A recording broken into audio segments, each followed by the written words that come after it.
During my polygraph test for security clearance, the examiner stopped and said, "Who taught you how to pass this?" Nobody taught me. That's what made it terrifying. I was 23, fresh out of college, applying for my dream job at a 3-letter government agency I can't name. The interview process had been brutal. Background checks, reference calls, financial audits. They contacted people I hadn't spoken to since middle school. But the final step was the polygraph, and everyone said the same thing. Just tell the truth, and you'll be fine. The examiner was a woman in her 50s named Patricia. She had kind eyes, but a voice that could cut through steel. She strapped me into the chair, attached the sensors to my chest, fingertips, and wrapped the blood pressure cuff around my arm so tight I thought it might pop. "We'll start with baseline questions," she said. "Answer truthfully. Is your name Adrian Hayes?" "Yes." "Are you 23 years old?" "Yes." "Are we in Virginia?" "Yes." The machine beeped steadily in the background. Patricia checked her screen, nodded, then moved to the real questions. "Have you ever committed a serious crime?" "No." "Have you ever stolen anything worth more than $500? "No." "Have you had contact with foreign intelligence services?" "No." She asked 20 more questions. Standard stuff. Drug use, financial problems, conflicts of interest. I answered honestly every single time. The machine kept beeping its steady rhythm. Then Patricia stopped. She stared at her screen, tilted her head, and looked at me like I'd just grown a second head. "That's interesting." My stomach dropped. "What is?" She didn't answer. She typed something, then looked back at me. "Let's try that section again." We went through the same questions, same answers, same steady beeping. Patricia stopped again. This time she stood up and walked around the chair, studying me like I was a puzzle she couldn't solve. "Adrian, I need you to be honest with me.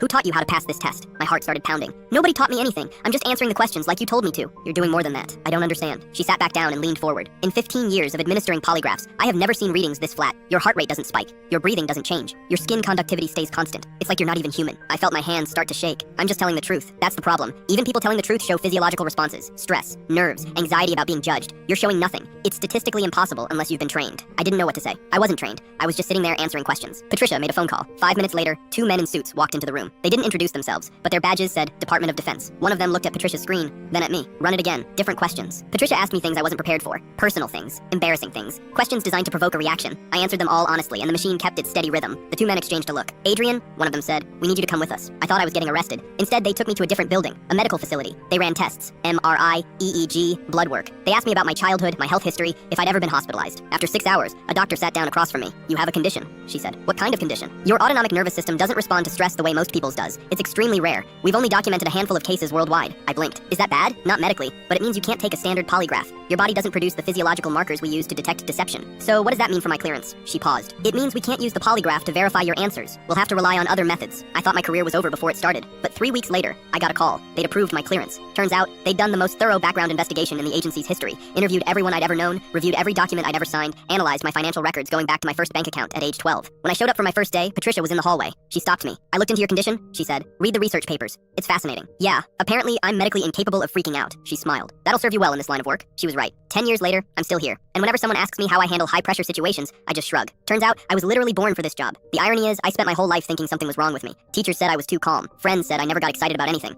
Therapists suggested I might be emotionally disconnected. Turns out I wasn't broken. I was just built different.